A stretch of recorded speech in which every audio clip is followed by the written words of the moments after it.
देखो, अगर हमने गांव के लोगों को ये बात बता दी कि तुम ही राजकुमारी मेघालय हो, तो हो सकता है वो लोग तुम पर गुस्सा करें। हमें थोड़ी समझदारी से काम लेना होगा। लेकिन हम कर क्या सकते हैं? कैसे पता करें कि पिताजी महाराज और मेघालय का आगे क्या हुआ? रुको, हमें महाराज और राजकुमारी मेघालय के बारे में तो पता है ना। अब बेरमपुर पुराण खत्म हो गया तो जरूरी नहीं कि बात की कहानी भी इतिहास से मिट गई हो। तुम कहना क्या चाहती हो इशिता? मेरा मतलब है कि हमें हिस्ट्री के प्रोफेसर नवीन से बात करनी चाहिए। उन्होंने इतिहास की हर तरह की अजीब से अजीब और पुरानी से पुरानी कथाओं घटनाओं के बारे में पढ़ने का शौक है। हो सकता है उन्होंने राजकुमारी मेघालय और महाराज विश्वजीत के बारे में भी पढ़ा हो। हाँ, सही कहा। हम लोग कल ही उनसे मिलने चलते हैं। अगली सुबह ये तीनों बिना किसी को बताए गांव से निकल गए। मेघना अनुज की बराबर में बैठी थी और इशिता पीछे थी। वैसे अनुज, एक बात पूछूं? हाँ बोलो।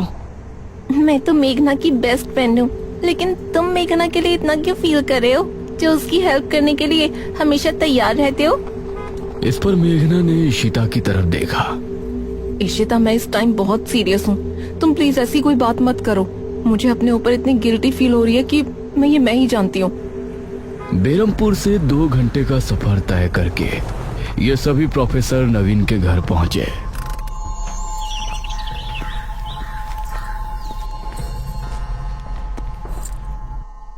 हेलो प्रोफेसर नवीन।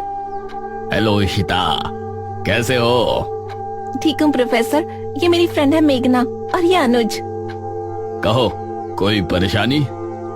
प्रोफेसर, हमें आपकी थोड़ी मदद चाहिए थी। सन 1600 में मध्य प्रदेश में राजा विश्वजीत का शासन था, जिनकी एक राजकुमारी भी थी, मेघालय। क्या आपने उनके बारे में कुछ पढ़ा है? विश्वजीत और राजकुमारी मेघालय? प्रोफेसर कुछ देर तक सोचे और फिर बोले, नहीं, इनके बारे में तो मैंने कभी नहीं पढ़ा। ओह नो, अब क्या करें? वैसे तुमको इनके बारे में क्या जानना है? कौन थे ये दोनों? प्रोफेसर, बेरमपुर गांव में महाराज विश्वजीत और उनकी राजकुमारी मेघालय का शासन था। उन्होंने अपने राज्य के लोगों की जान बचाने के लिए अपने राज्य को ही छोड़ दिया था, और उसके बाद उन दोनों का क्या हुआ ये किसी को पता नहीं चला। हाँ, और हमें यही जानना है कि अपने राज्य से निकलने के बाद उन दोनों का क्या हुआ। ओह, राजा विश्वजीत, याद आया। मैंने इनके बारे में रहस्यमयी घटनाओं की किताब पढ़ा है। रहस्यमयी घटना? हाँ, रुको, मैं उसे लेकर आता हूँ। प्रोफेसर ने एक किताब निकाली और कुछ पन्ने पलटने के बाद उन्होंने इशिता के सामने किताब रख दी।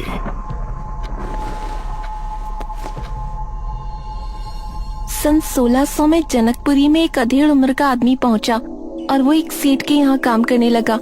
सेठ ये देखकर हैरान था कि उस आदमी का चाल चलन, बोलने का तरीका, उठने बैठने, खाने पीने का अंदाज बिल्कुल राजा महाराजाओं वाला था। लेकिन पूछने पर वो बताता था कि वो एक मजदूर का बेटा है और अब अनाथ है। लेकिन इसके बावजूद किसी को उसकी बात पर भरोसा नहीं था। रात को सोते समय वो बार बार राजकुमारी मेघालय का नाम पुकारा करता था।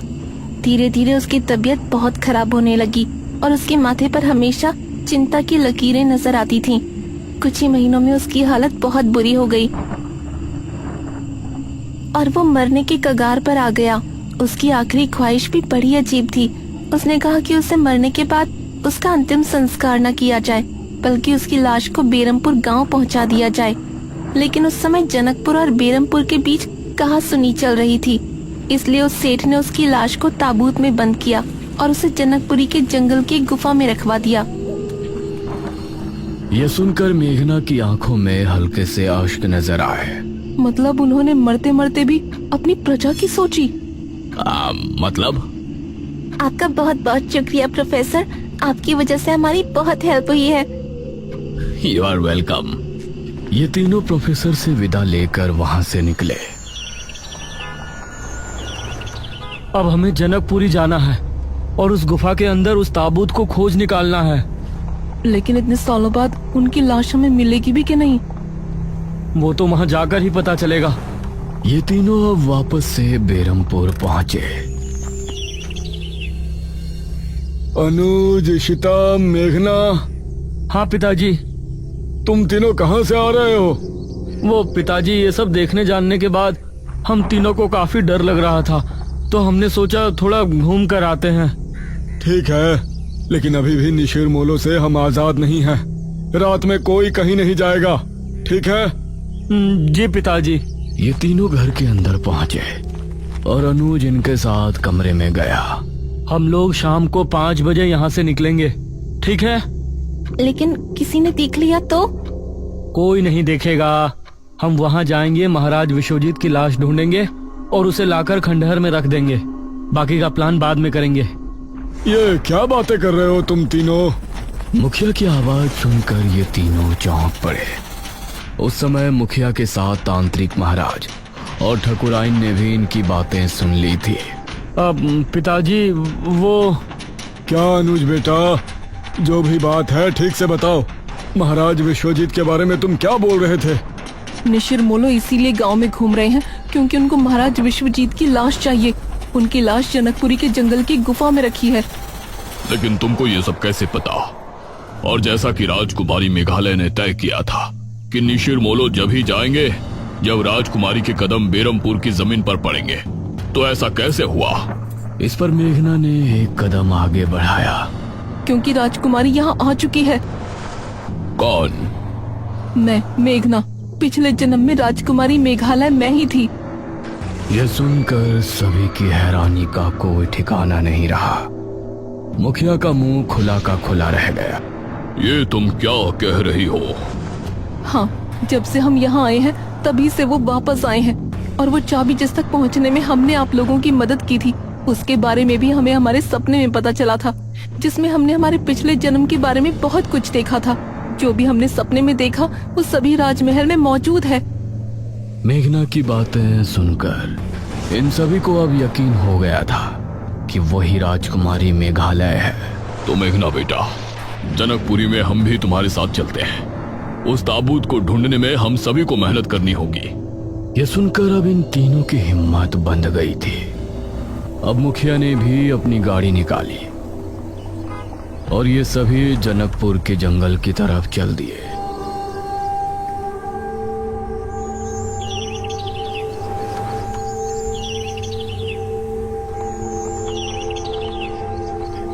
वो रही गुफा।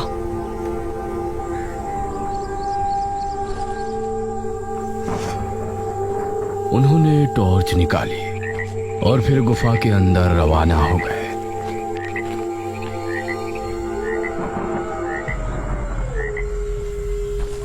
जैसे ही मेघना ने गुफा के अंदर कदम रखा तो जमीन अजीब तरह से हिली। अरे ये क्या? और काफी देर बाद जमीन का हिलना बंद हुआ। लगता है सालों से यहाँ कोई नहीं आया। ये कैसी आवाज है? गुफा में अजीब सी आवाज गूंजी, जैसे कई सारे कीड़े एक साथ रेंग रहे हैं। तभी इनको सामने से काले मकड़ों की फौज आती हुई नजर आई। अरे बचो! ये सभी इधर उधर भागे और छोटे छोटे टीलों पर चढ़ गए। वो सभी मकोड़े तेज शोर के साथ गुफा के बाहर निकल गए। हमें बहुत संभल के चलना होगा। ये फिर से एक साथ सामने की तरफ रवाना हुए। गुफा के अंदर कई जानवरों की लाशें और कंकाल नजर आ रहे थे, जो एक बहुत ही डरावना माहौल बनाने में कामयाब हो रहे थे।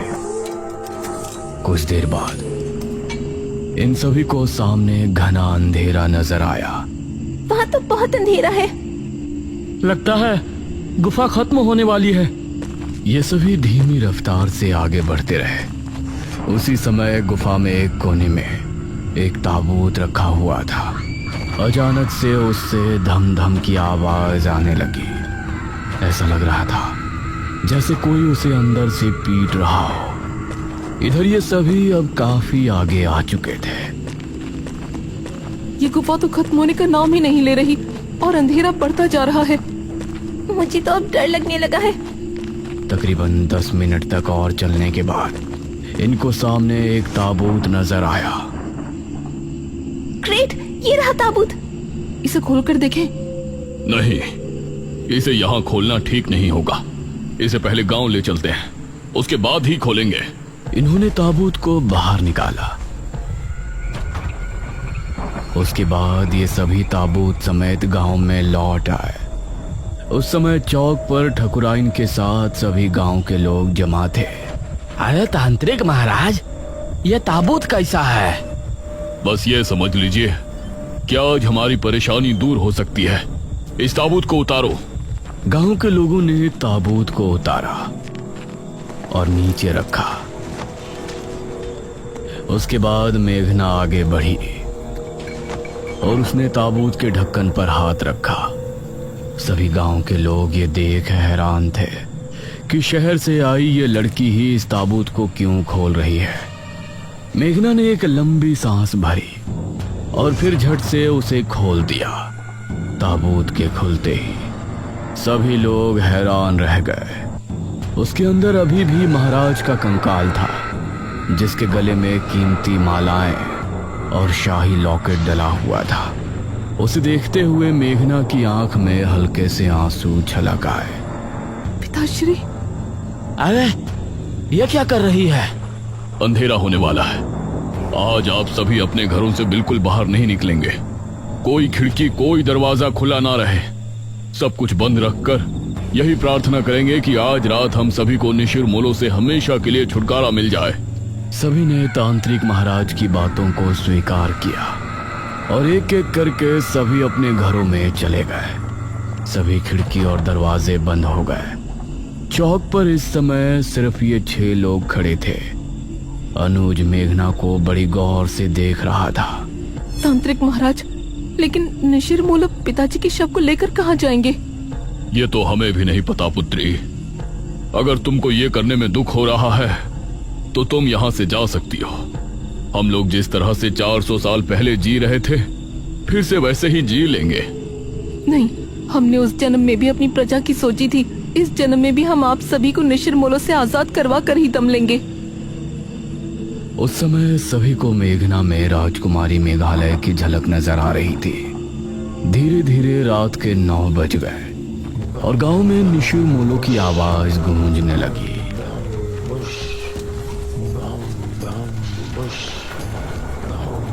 उनकी आवाज सुनकर अपने घरों में बैठे सभी गांव के लोग डर गए और सभी हाथ जोड़कर निशिर मोलो से बचने के लिए प्रार्थना करने लगे। वो अपने भारी कदमों के साथ आगे बढ़ रहे थे और तलाश में थे कि उन्हें कोई नजर आए और वो कब उसे उठाकर साथ ले जाए। मेघना कुएं के पास खड़ी थी। अब मुखिया और बाकी सभी कोठी के अंदर बैठे मेघना को देख रहे थे। तांत्रिक महाराज, निशिर मोलो मेघना को साथ तो नहीं ले जाएंगे ना? नहीं बेटा, ऐसा मत बोलो। निशिर मोलो अपनी मध्यम चाल चलते हुए कुएं की तरफ बढ़ रहे थे। जैसे ही उनको सामने मेघना नजर आई तो उनकी आंखें और तेज चमकने लगी। उन्होंने रुककर मेघना को देखा और फिर ताबूत खुलने लगा। उसके अंदर से सुनहरी रोशनी निकलने लगी और मेघना उसकी तरफ खींचने लगी। नहीं, हमें मत ले जाइए। निशिर मोलो की आंखें गुस्से से और लाल हो गई थी और मेघना ताबूत की तरफ खींची जा रही थी। नहीं, मेघना! अनुज जल्दी से बाहर की तरफ भागा। इस तरफ मेघना ताबूत तक पहुंचने ही वाली थी, तभी हम राजकुमारी मेघालय हैं। राजकुमारी मेघालय! इतना कहते ही उन चारों ने एक दूसरे की तरफ देखा और फिर ताबूत के अंदर से उस रोशनी का निकलना बंद हो गया और ताबूत वापस बंद हो गया। हम जानते हैं हमने आने में देरी कर दी, लेकिन जैसा हमने वादा किया था, हम अपने पिताश्री महाराज विश्वजीत की लाश लेकर आपके सामने प्रस्तुत हैं। मेघना, तुम ठीक हो? इस समय निशिर मोलो ने अनुज पर ध्यान नहीं दिया और वो सभी एक साथ बोले, कहाँ है वो दुष्ट राजा विश्वजीत? उसके इतना कहते ही मेघना और अनुज ने मिलकर सामने रखे ताबूत से कपड़ा हटा दिया और उसे खोल दिया। उसके अंदर पड़े कंकाल को देखकर निशिर मोलो जोर से हुंकार भरने लगे। वो ताबूत के पास आकर रुके उसका ताबूत खुला और रोशनी निकली। महाराज का कंकाल उस ताबूत से निकलकर उनके ताबूत में आ गया और फिर वो चारों वही आवाज करते हुए वहां से कब्रिस्तान की तरफ चल दिए।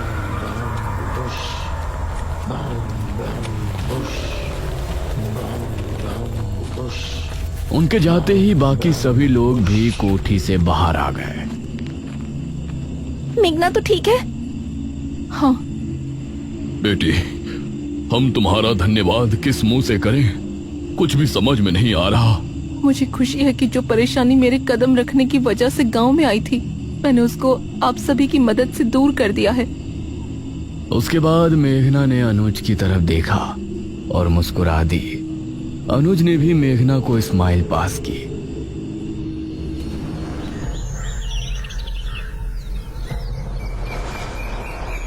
अगली सुबह मेघना और इशिता गांव की सरहद पर पहुंची थी और सभी उनको छोड़ने के लिए वहां जमा थे।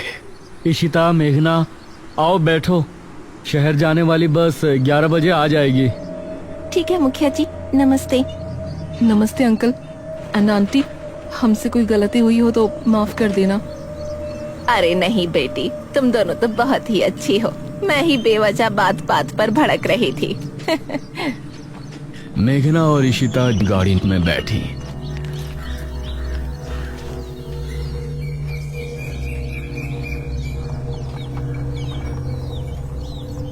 अनुज, निशिरमोलो जब हमें ले जा रहे थे तो तुम बिना कुछ सोचे क्यों बाहर भाग आए? वो तुमको साथ ले जाते तो?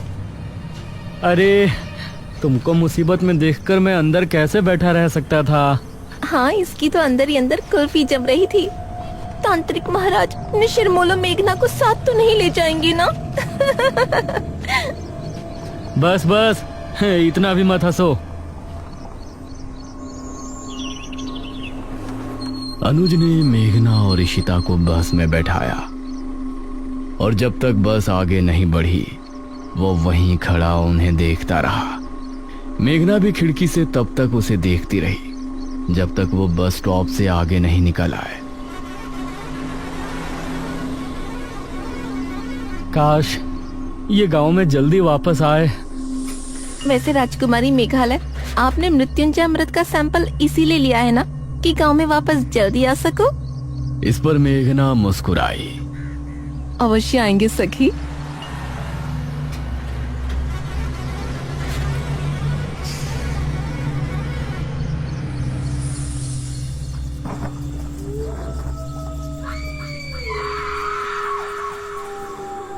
उस रात बेरमपुर गांव के लोग बहुत ही खुश थे और इस तरफ मेघना किसी सोच में डूबी थी।